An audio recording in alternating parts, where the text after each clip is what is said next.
Hi everybody, welcome to the Heart of New Jersey podcast. I'm Kira, your host, and alongside me is Melinda, the farm manager here at Pendry Natirar. Welcome. Thank you so much. Welcome to the greenhouse. Yes, thank you for having us. My pleasure. So, do you want to just tell us a little bit about you and how you got started here? Oh, I'd love to. So about 2.5 years ago, I had the pleasure of meeting the ownership of the property, and they noticed that I had a no farm, no food on a bumper sticker on my car, and asked me if I farmed, and brought me up here to look at the property and explained the project of it being a wellness center with a spa and eventually a hotel. And I was blown away by the experience of being a farmer on a hotel property. So I said yes, and I've been up here for about 2.5 years, restoring the farm and building up the food and beverage program, and also working on farm to spa. Awesome. That's so cool. That's like a definitely different experience to be working on a hotel property and have that farm aspect alongside it. I think it's really cool for Somerset County to have the only 5-star hotel in the state of New Jersey, and for people, you know, all over the country and the world, but Manhattan and locals to be able to stay and really experience the whole property and Natirar Park and what the county has to offer. Yeah, which is amazing to have that park aspect right at the bottom of Pendry, to be able to walk the beautiful trails and everything. Yeah, it's an amazing drive in. I think that it kind of like makes you feel like you're somewhere else. Where am I? I know, I love it. Yeah. We have a lot of hotel guests that have said, like, I feel like we're staying at some kind of, you know, private estate in Europe or something like that. It definitely has that feel. It's got a tremendous amount of draw besides the farm. You know, that the hotel has this beautiful spa program, that we have 2 restaurants that are open to the community. All of the amenities that the hotel has with a gym and the programming and exercising, outdoor pool. So there's so many reasons to venture up and see what's going on. Yeah, definitely. And I'm excited to get a little tour of this beautiful greenhouse that we're in, and a little bit more of the property. Yes, I would love to show you what we're growing in real time for the kitchens for our winter season, and maybe show you some of our animals. Yes, please. Did you always have an interest in farming? Is this something that is like a recent? Well, born and raised in Jersey. It was just kind of part of my culture and lifestyle. I never really thought of it as a career or a job. I went to school for art.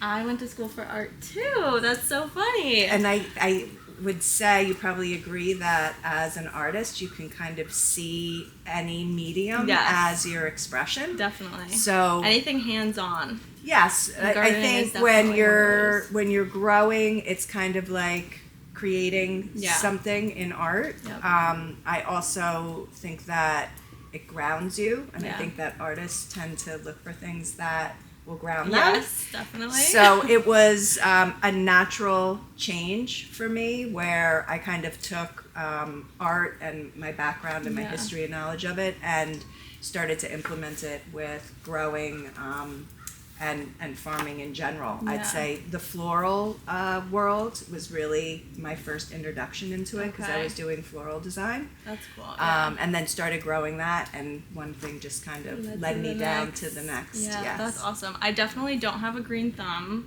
so that's one thing. I'm like, from art to that, I'm like, that, I don't know, that takes a special talent. I think everybody has a green thumb if they want to have it. You know, it's just like anything. It's a lot of trial and error. I don't know any farmer that has, you know, begun to grow in their lifetime that has said, everything worked for me, I understood it. I think everybody has their niche, and from there, when you start to like create stability, you start to venture out into other product and see, you know, what you enjoy growing. Yeah. What's your favorite thing to grow? Well, I would probably say right now in real time, the product that we're growing for the spa. So we're growing eucalyptus from seed, oh my gosh, I love. Which everybody loves. Amazing oils that come off of it. So that is being harvested and brought down to our spa, and goes into the steam rooms and the showers, and then we're also growing about 4 different floral varieties. Okay. This year we're doing a couple rose varieties, lavender, straw flower, Yes. and then the partnership that we have with Red Flower out of New York State is extracting the essence from them and putting them in our own mud compounds. Oh my gosh. So you can That's enjoy cool. the farm from farm to spa, not just farm to table. Yeah, that's awesome. That's so different and unique. Yeah, for a female farmer. Oh my gosh. It's that's been like, a pretty cool cool concept experience to grow. to see it go from literally the plant to the product. Yes, in it is. full And circle. brand new for me Yeah. as well. I never was part of any kind of extraction of essence. Yeah, I was only that's so using different. floral for like arrangements Of or course. decor. Yeah. So it's been a really cool education on how they take the flora and steam it down and extract the smells and the oils To out see of the it. full process of everything. Yeah, it's That's very awesome. cool. So I know you guys are doing a lot of like sustainable farming around here. Do you want to talk a little bit more about that and how you guys are becoming more sustainable? Sure. I think the word sustainability is being used everywhere in today's day and age, no matter if it's a corporation or a small personally owned company, and then of course in the farming industry. Sustainability really means just trying to make it 100% usable. So you don't want to affect anything that you're trying to grow with any kind of practice. So everything that we use up here is completely organic. We use fish oil for fertilization. We use baking soda for pests and different mold issues. We use vinegar to burn out weeds. So there's a lot of organic practices that really won't affect our soil and our compost. We do a lot of crop rotation, so we're not extracting all of the same nitrates out of the soil. We utilize our animals for fertilization, so we rotate the pastures and the crop fields, so they work off of each other. And I think just in general, you're trying to take as much product that you're growing and getting it into the outlets, and then whatever they're not utilizing, we're composting and putting back into the soil. So as much 360 that we can possibly do. That's awesome. Yeah, I know there's certain vegetables and fruits that need to be or should be organic, and people are buying them non-organic or not planting them themselves. And I know like that's a whole new thing in my generation, at least, that I've seen. A lot of people are pushing towards more sustainable practices and buying more organic or local farm fresh vegetables and fruit. So yeah, I think there's a lot to be said about exercising things in your life, and it's amazing the amount of education that we can get in today's day and age. You can basically Google anything and you'll get some kind of, education or history or knowledge on it. I think the most important thing that anyone can do that wants to introduce organic practices into their lifestyle and their health is just to do it. Just start. Go to farm markets and visibly look at the difference between the stands that are marketing organic and the ones that aren't. Speak to the farmers. They would love to educate you. Cook with it. See the difference in what you're getting with an organic grow than a commercial grow, and create your own basis off of it. It is a inspiring lifestyle that really grounds you and makes you realize that everything we put into our mouth is important. Yes. And to hand it down, right? Like you just said, your generation is starting to learn. It's so important for people that have been doing this for decades to make sure that the next generations are getting educated the way that they should be. And I think it's finally coming full circle. People are realizing that what we're eating probably isn't the best for us, and we want to change that, and we want to be healthier. So I think that's definitely leading in that direction. Yeah, I think it's iconic that I was probably in the generation where all of the fast food started to become really popular. And for my parents' generation to feel like instant gratification. And then for it to come full circle. We're back to the start. For my children and potential grandchildren to say, like, that's not how we want to eat. We want to understand whole food. We want to understand where it's coming from. And try to support the industry to make the shift where it's all encompassing again. Yeah, and especially supporting local farms. I know in Somerset County we have a ton of local farms that sell their products. So we are very, very lucky to have what we have, not just in Somerset County, but in the Garden State. Definitely. So I always urge people just to take advantage of it. Go out on the weekend, see where your farm markets are, and get the education directly from, the mouths of the people that are growing it. Definitely, yeah. I know you guys, you mentioned a little bit about how you go farm to table with 90 acres. So do you want to talk a little bit more about that, how you use your products? I would love to. We have a wonderful executive chef, Chef Peter Rudolph, and he is really the one that's helping me procure what items we're seeding and putting into the fields and then bringing into the restaurants this year. So working directly with all of the sous chefs, what their visions are for each season, speaking to them and kind of educating them on what seasonality is. If asparagus is growing in May, that's when it should be on the menu, and so on and so forth. So it's really been kind of fun for the chefs and the farmers to collaborate. Although we really work together in an organic way.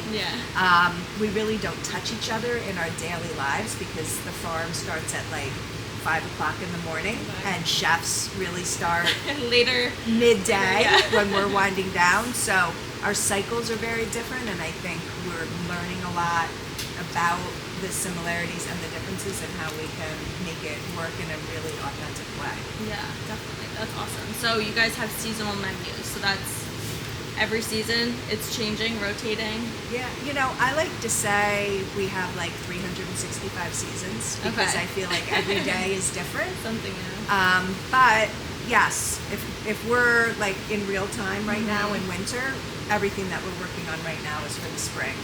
The program's already, built up by this time. They're utilizing the product that they can for winter time, which is a lot of herbs, leafy greens, cold crop product like broccoli, cauliflower, things that we can still grow even if we get bad weather. And then building up into spring, the chefs will get kind of a list of what we're seeding and propagating, so they can project what they'll change the menu over to. That's really cool. That's awesome. Yeah. And I know especially for women, like regulating your hormones with like the seasonal foods and everything is really important. So that's awesome that you guys are following I that. think there's a really cool connection up here for really any generation to learn what the property's about.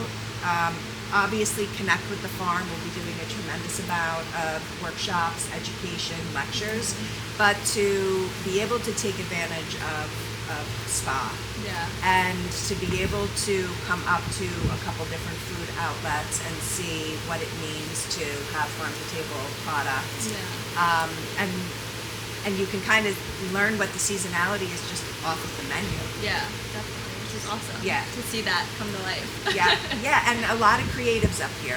I've worked love up here for about 2.5 years, and you don't realize how many creative people are attracted to. I mean, you can tell the property alone when you come up here. You could tell that there's creatives involved in every aspect of the farm, the restaurant, the spa, the hotel, everything. Oh, that's great. I'm glad that shows through. I think that, it's a unique balance for us to have a hotel property that's so like corporate based with their mindset, and then how lovely they have been to allow the creatives to kind of interject what the experiences can be, and I think that's really what's kept it authentic all these years.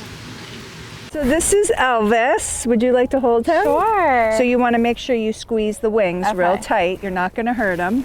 He just wants to feel secure. And then you can pat him on his crest. Hi, Elvis. We have about 150 free-range chickens on the farm. They are egg layers. and all of the eggs go into our different F&B outlets. Okay. Lads uses all of the eggs for our breakfast and lunch.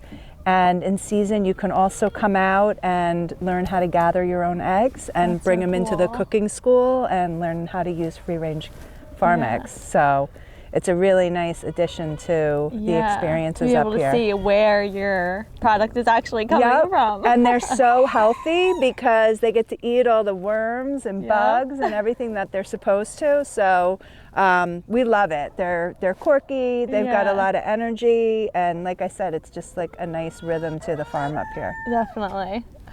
That's so cool. I love it.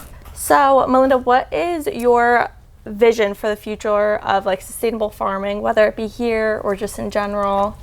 I think a really great movement that's happening in the agricultural industry is moving towards silvopasturing and combining crops in intercropping in the fields. Basically, the two practices are incorporating everything that exists around you instead of clearing the property and starting from scratch. The silvopasturing is allowing your animals to graze in the woodlands, to incorporate low light vegetation that can grow, to inoculate for mushrooms. So really about expanding into our woodlands up here in the parks, and also teaching, educating, and supporting other farms that are looking to incorporate more land that already exists without having to do massive restoration, where they're working with just what truly exists, incorporating like no-till practices and trying to lessen the footprint in general. So Which is awesome. hopefully for up here to be able to show examples of that, and then to be able to support the industry in general too, is really the vision. What would you say is one thing that like our listeners can do at home to be more sustainable in their everyday life? Oh, well, there's so many easy things, but right off the top of my head, composting. Okay. You know, I really have heard just that. dividing up what you're bringing into your kitchen, not throwing away any of your raw product, your eggshells, and having a separate garbage can that's as simple as it can be that you throw all of the compost in.